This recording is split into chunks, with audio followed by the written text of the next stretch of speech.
இல்லை ஹேண்ட் பண்ணியாச்சு ஓடிட்டு இருக்கு. ஐயோ சார்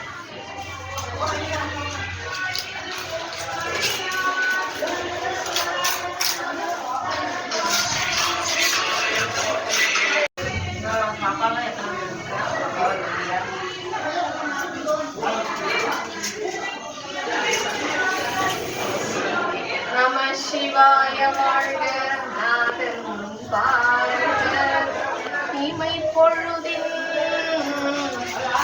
தாழ் வாழ்க ஈசனடி போற்றி எந்தையடி போற்றி தேசனடி போற்றி சிவன் சேவடி போற்றி மெய்யத்தே நின்று நிமலனடி போற்றி மாயப் பிறப்பருக்கும் மன்னரடி போற்றி சீரார் பெருந்துரை நம் தேவரடி போற்றி ஆராத இன்பமருளும் மலை போற்றி.